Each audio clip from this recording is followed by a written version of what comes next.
Hello everybody, this is Esper, and this is a video I've been wanting to make for a while to give you a little bit of insight into my D&D adventure videos. First of all, I want to say thank you to everybody who's been watching the videos and sharing them with others, and I really appreciate your support, and that in turn motivates me. So keep watching and I'll keep making them. The idea that I got for the D&D adventure videos was I wanted to bring to the viewers the sense of being in a D&D game or a D&D campaign and bring that to life through storytelling.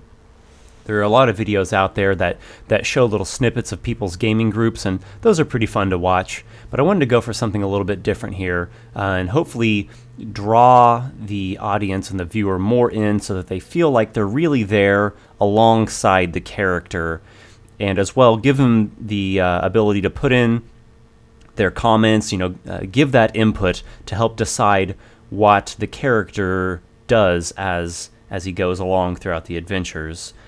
I had initially toyed around with maybe making these an interactive video, kind of like a choose-your-own-adventure video, where it's all pre-recorded and pre-planned, and you could play it through a number of times and see all the different endings. But that's really, in the end, not what I wanted to go for. I really wanted to give the viewers the chance to actually be there with the character and have a real impact on what's happening in a real story. So just to be transparent here, the dice rolls that I commentate in the video are the actual dice rolls. It's all played out just like as if it was a D&D game. So there really are things on the line, and it really is a living story. It really is the shared storytelling, so that brings you there, alongside the character. And I think that really is its strength, and that's what I like about it. The character I've been featuring in the Island of Horns adventure is Vicairn Gaushi, and a little bit about him and his race. He is an arcai, and the arcai are a race of mine that I have been developing since 2005. They initially appeared in my tabletop game Legendscape, which pretty much just me and my friends played for a number of years. They then evolved some when I moved into 3.5 D&D and made my own mod of that, and then once again made a transition and developed even further into 4th edition Dungeons & Dragons. Here's some concept art, some different sketches and drawings that I did throughout the years. A lot of these are earlier pieces. So I've worked on the race quite a bit. As you can see, they've generally had a consistent theme. They've just become more developed over the years. And if you watch the earlier videos, here is the current race art that I have done for the arcai as of 4th edition. And this is a race that people play in my home games. They're a fully developed race with their own ecology and feats and stats and everything, and I hope to keep working on them. Arcai are described as island-dwelling athletes who have developed a warrior society out of a fey beginning. Strong and impulsive, arcai are more at home swimming in the sea or climbing a cliff than being stuck within a closed city. Their coastal and island communities can be found in warm or tropical climates, and they are identified by the use of wood pole and bamboo and brush leaf structures. Arcai stand tall. They have long, toned limbs. Their skin is smooth with a blue-green hue that varies from pale to deep. Throughout an arcai's life, he or she receives numerous tattoos. Eventually, the tattoos will cover most areas of the body, and typically the tattoos are patterns or tribal symbols as opposed to literal objects or animals, creatures. Typically, a tattoo marks a significant life event for the arcai, and body piercings are common as well. The female arcai are completely hairless. Male have wiry black hair.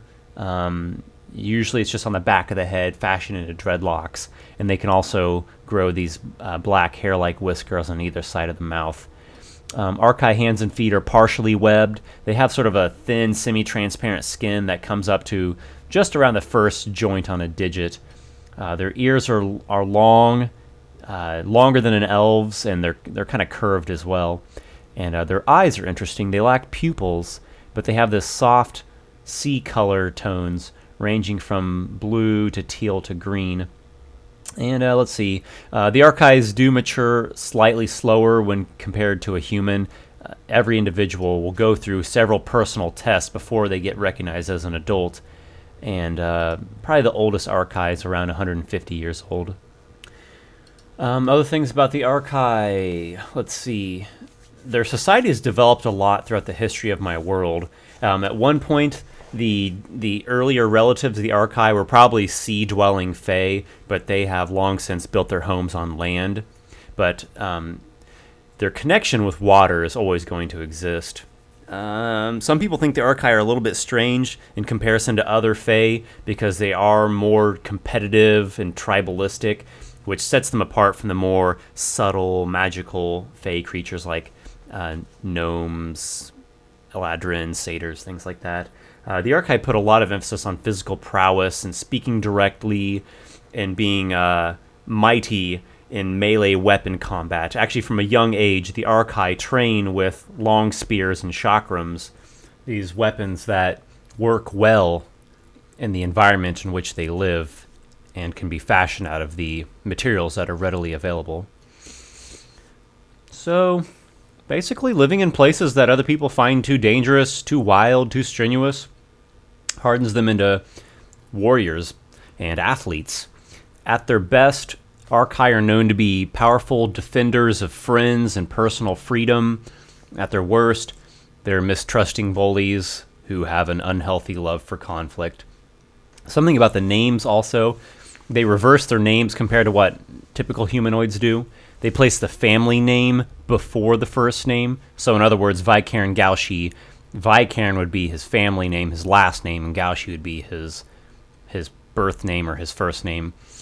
A few select archai are actually able to give themselves a new name by passing through a rite known as Teselyun Ferai, which translates into forging the self. And in this rite, an adult archai sets off alone to face his or her greatest challenge.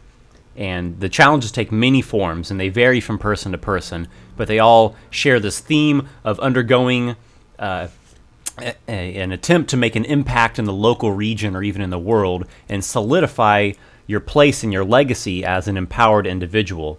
So there's a lot of emphasis on personal power. What else? Archai speak Elven, that's their native tongue. There's kind of a variant on Elven. Their accent is different, and they kind of say things a little differently. The kingdom that they live in is known as Nival, and it's a eastern to southeastern kingdom in my world. There are other archai settlements and tribes in other kingdoms, but they're more sparse. So mainly the coasts and islands and peninsulas of Nival. They have a number of taboos in their race.